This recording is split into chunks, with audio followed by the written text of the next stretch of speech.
الحمد لأهله والصلاة على أهلها أما بعد. قال النبي صلى الله عليه وسلم إنما الصبر عند الصدمة الأولى رواه البخاري. د نبی کریم صلی الله علیه وسلم فرمان دی چې صبر و هغه توای کم چې د صدمې په اول کې وسی، یعنی څنګه چې تکلیف در ورسېدي، مشقت در ورسېدي، په هغه وخت کې ته صبر وکړې. بعد کې خو سیم زړه ته صبر راځي، بې صبر څه کولی نه سې، خو اصل صبر هغه دی چې پر کم باندې وعدې دي، کم ته الله زیری ویلی دي، د کم چا چې الله ملګری وي هغه صبر دی چې په اول سر کې وسی. که ته په اول سر کې وی الله دا دې سره وکړه، زما سره دې څه وکړه، مال کې مې تاوان، په دنیا کې تاوان، په اولاد کې تاوان، مړی رالی، یو بل مشکل رالی، خاص توګه ښځې دغه خبرې ډېرې کوي، یعنی داسې خبرې کوي چې هغه څه کفر دی، په هغه باندې ګسه سړی د اسلام اوسي چې زه اوس ګسه ویلی نه سم چې دا ښځې څنګه کفري الفاظ استعمالوي. نو په هغه بعد کې صبر هغه صبر نه دی،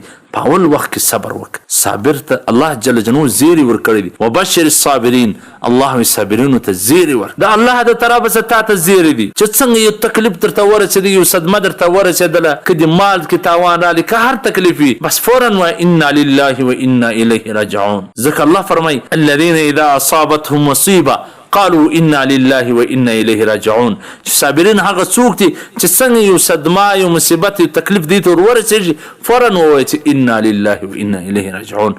الله فرمایي اولئک علیهم صلوات من ربهم ورحمه، چې دا هغه خلق دي پر کوم چا چې د دې د رب د طرفه څخه رحمتونه دي، مهرباني دي. نو اسې خو هم په بې صبري سره څه لاسته نشي راکړلی. په اول وخت کې پر ځان تکلیف راوله چې څنګه یو صدمه درته ورسېدله، مالی تاوان، بدني تاوان، یو بل مشکل وي، بس په هغه وخت کې صبر کوه چې یا الله زه ستا پر فیصله باندې راضي یم، ته په خپلو فیصلو ښه پوهېږې، یا الله د دې یو ښه بدل ماته راکړې، یو نیک بدل یې ماته راکړې، الله به ښه بدله درکړي، په دنیا او په آخرت کې به یې درکړي. که دې بې صبري وکړله نو نور به ځان ته تاوانونه ورسوي، څه ګټه په دنیا او په آخرت کې نشي وړلی. والسلام. قدرمنو اوریدونکو، تاسو د محترم الحاج مولوي عبدالرحمن صمیم صاحب و سهارنی نبوي حدیث ته